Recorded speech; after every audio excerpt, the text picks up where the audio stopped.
Hello, everyone. Welcome to Bite Size. I'm your host, David Byrne, and today we're going to be talking about crime and punishment in America, what's wrong with it, and what we can do about it. I want to start off with a saying I heard from a gentleman I respect a whole lot, and it resounded with me. Lock up the people you're afraid of, not the people you're mad at. I think we can learn a lot from that saying in America. So, what is the problem?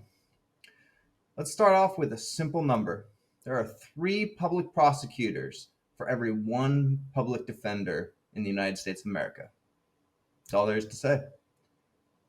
We value prosecution more than defending people. It's that simple.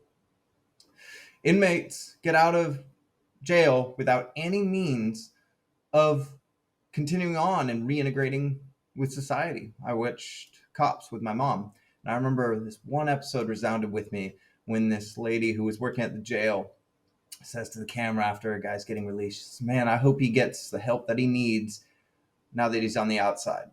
It's too late. He has no help. He's back out in society. If he has no means to succeed, he's gonna fail.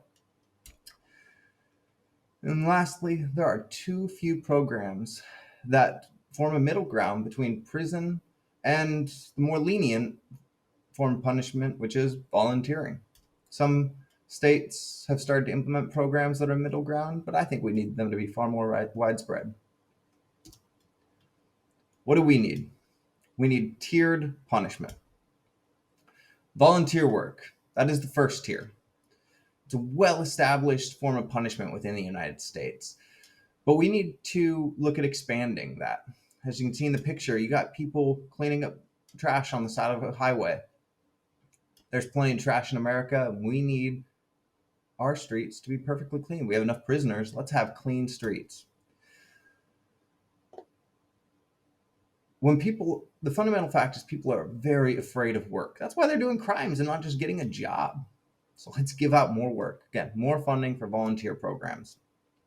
Lastly, they need to serve the community they've harmed. Let's not stop giving 3 free meals a day and a bed.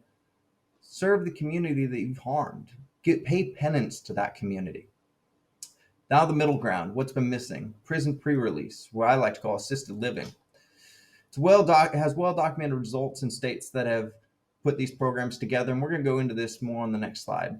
But basically, it provides an intermediary solution between prison and volunteer work / full release, where people are in controlled dormitories where they're forced, to live in a community, but it's less security. They actually go and get jobs. Really, they're just told, okay, you have to be here at night, you have to sleep here, and control routes to work and whatnot. We'll go into it. And then lastly, full incarceration. And then I point back to what I started with on the first slide.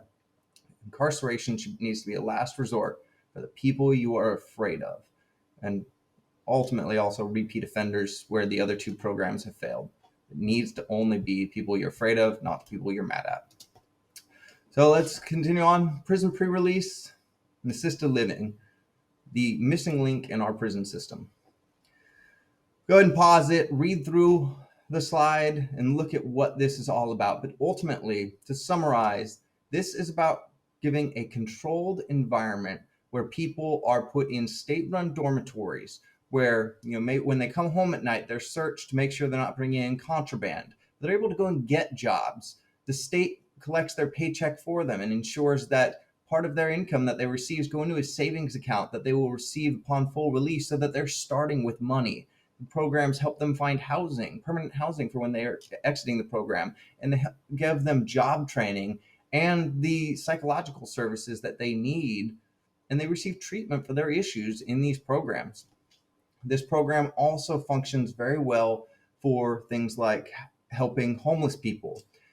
This missing link allows you to give effective treatment in state-run housing facilities, basically, without putting everyone in jail. America will be far better off if we implement programs like this in every state, and will really help people ensure that we are not imprisoning those who do not deserve to be imprisoned and are giving help to those who need it. Thank you all. Thank you for joining Bite Size. Please like and subscribe so we can bring more videos, give you bite-sized elements and bite-sized solutions that can really help improve America and the states we live in. Thank you, everyone.